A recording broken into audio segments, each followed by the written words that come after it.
Ce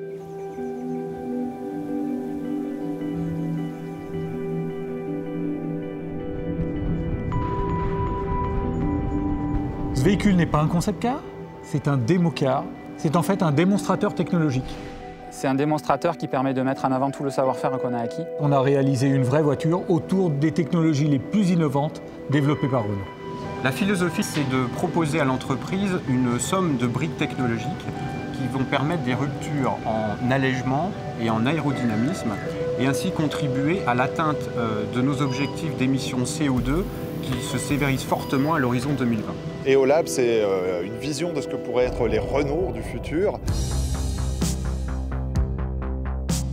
C'est typiquement de l'innovation à la Renault. C'est un véhicule extrêmement sobre puisqu'il atteint une consommation normalisée de 1 litre au 100 km, sans transiger ni sur la séduction du style, ni sur la qualité des prestations, ni sur le coût de possession à terme de cette voiture.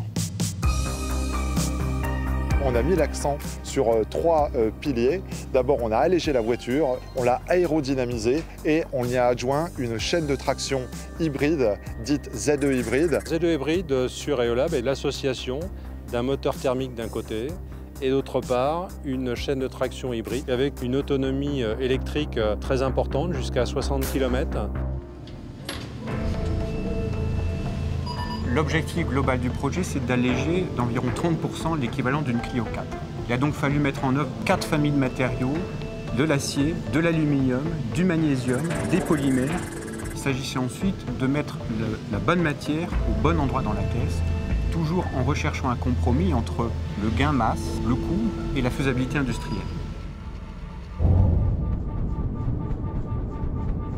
Quand on travaille avec le design en aérodynamique, l'objectif est d'avoir des formes qui se rapprochent de la goutte d'eau. On a travaillé sur une chute de pavillon relativement forte, essayer d'intégrer la resserrée de voie qui est importante et garder surtout des angles relativement vifs à l'arrière qui permettent à l'air de très bien décoller.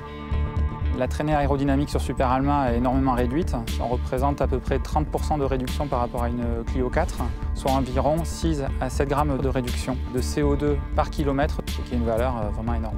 La contrainte, c'est d'être capable de travailler dans une longueur de 4 mètres, un profil aérodynamique qui fonctionne.